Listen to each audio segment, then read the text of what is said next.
Okay, sabihin mo, nag-ano ka dyan? Umimingwit?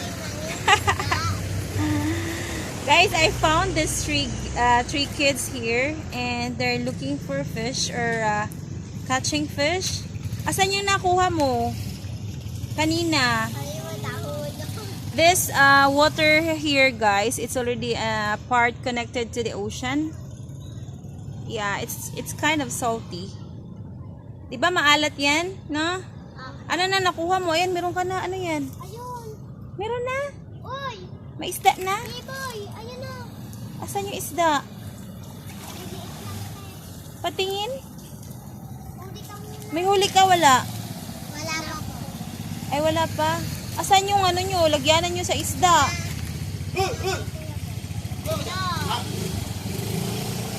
Asan yung lagyanan nyo sa isda? Dito na kasi ako sa labas, guys. Ito yung entrance. Ayan, oh, sa Eternalshrine Memorial Park. Ayan, main entrance. Tsaka nakita ko sila. Ayan, kaya nilapitan ko sila. Ayan. Oh.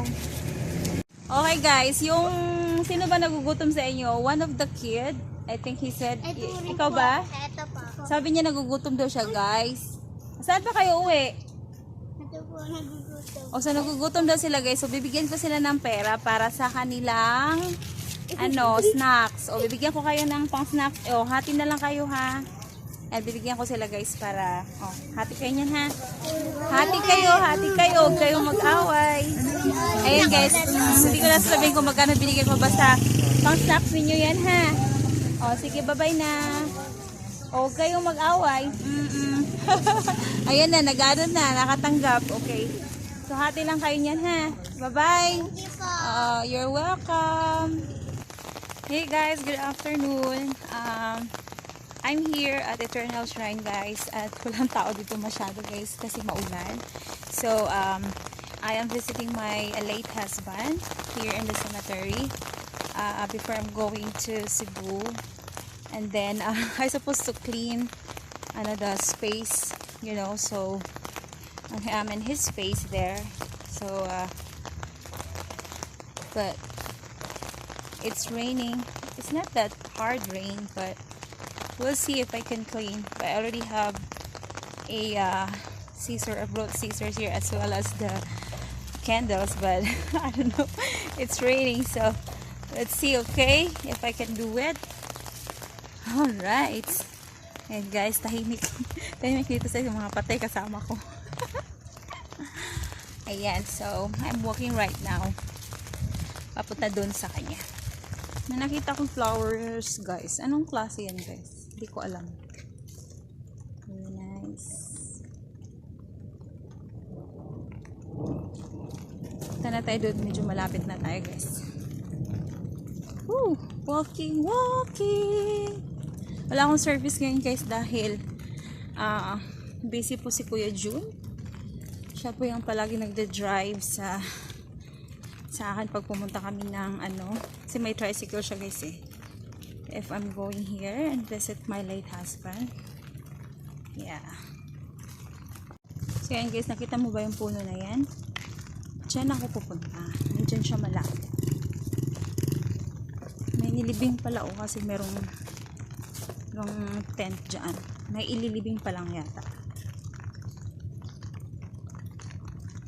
Tayo. Tingnan nyo, guys, ang lawak-lawak, diba? Tapos meron doon. Ayan. Diba? Lawak pa, guys. Wala pa tong guys, may ari dyan. Doon yung una nilang pinalagyan.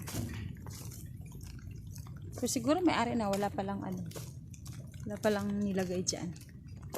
Mga mausoleo. Mahal daw yan, guys. Mga nasa milyon na daw yan. Naku, humamatay sa lupa na lang diretso. Wag nang ganyan-ganyan.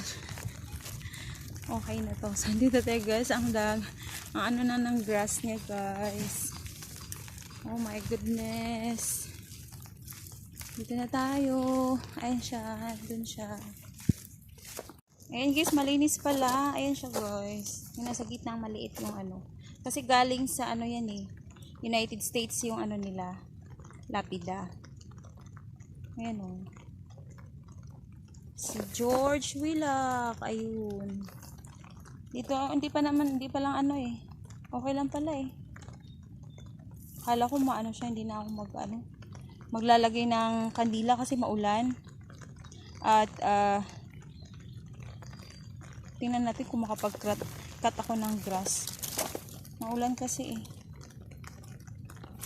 Alam nyo guys, meron siguro naglilinis dito dahil hindi naman ganun kasukal yung ano niya or kahaba yung grass niya dito.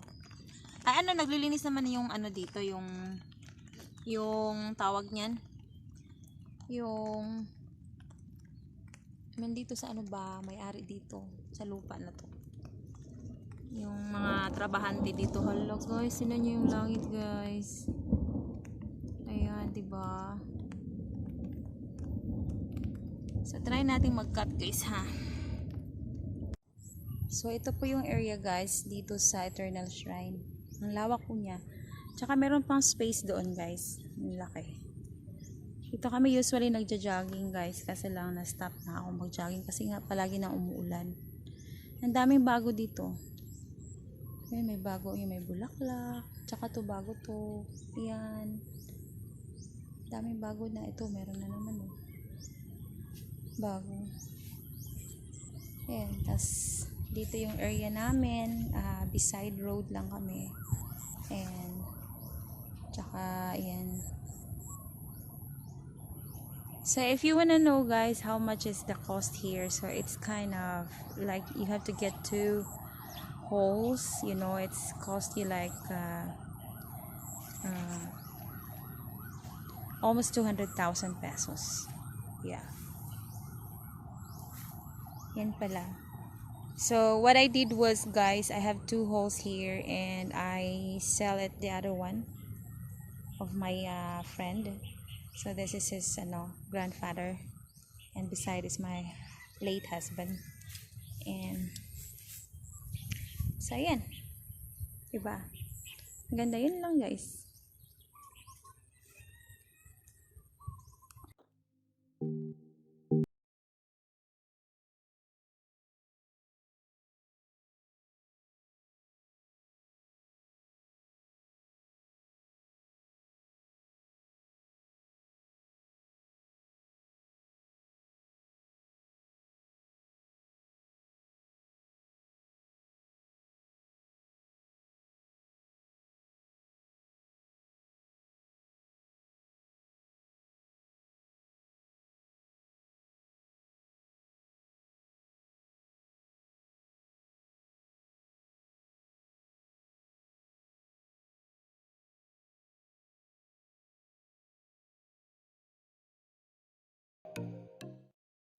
So ayan guys, maglakad-lakad mo tayo ng saglit, yung hanggang doon lang, tapos balikan ko na lang yan, makikita ko naman dahil wala namang tao, so saglit lang, ikot-ikot lang, chika-chika muna tayo. So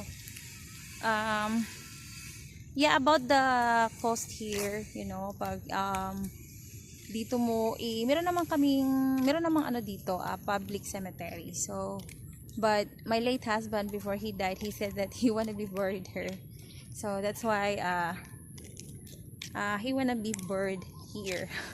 Her. Okay, so ayan, kaya dito ko siya nilagay dahil yun ang request niya. So ayun, it cost us like almost 200,000 for that, and that would be included for some things that they done or they did, like yung ano ba yun, paggawa ng butas. Yung ganyan, nakakita nyo ba to, yung ganyan, kasama na yan, yung mga ganyan, service and everything. Tapos yung ano kasi niya, nakaplan din naman yung ano niya, yung kabaong niya. So sa Saint Peter naman yun. And then that cost 60,000 plus for his kabaong, for his casket I mean. And then yeah, kasama din yung 3 days doon, tapos nilibing namin dito. Ayun, yun lang siya. And then usually guys, maraming tao dito morning tsaka afternoon, like around 5 p.m. Ayun. So, ayun lang guys. Kung meron pa kayong tanong, just comment down below. At, you know, so that would be the cost here. It depends naman guys kung saan mo inilibing. For example, kasi dito medyo may pagkamura. Siguro pag nasa front, medyo mahal siya. At saka pag nandito sa Musileo. Dito kasi nasa dulo kami. So, which is good. Kasi alam nyo guys, pagka every November, dyan po nilagay yung ano nila. Meron silang carnival dyan. Every November. Tapos, dito mas less yung tao dito na side. Doon yung marami sa unahan. Sa pagpasok mo pa lang sa gate. So, ayan. So, everything is set. Okay na dito. Malinis na. Ayan. May naglilinis pa doon guys. Oh. Ayan o. Nagkakat ng grass. Ayan pala nagkakat ng grass dito guys. Ngayon ko lang nakita. There you go. So, guys, malapit na tayo sa kanilang office. So, punta natin ang kanilang office. Opisina. Ayan yung office nila, guys. Ayan. And then, ito yung chapel. You know.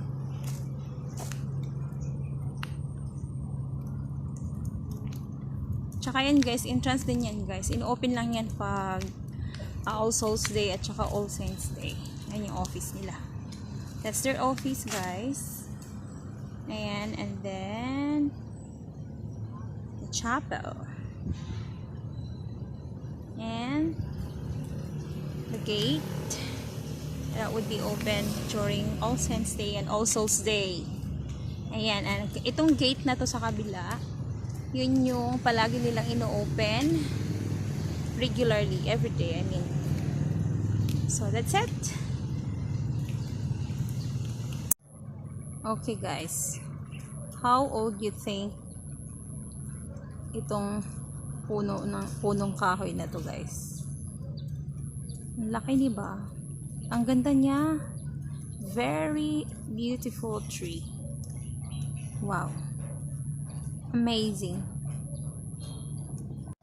Okay guys, this kind of plants guys is santan. So you can usually plant this one, you know, outside from your house, and you can form like this.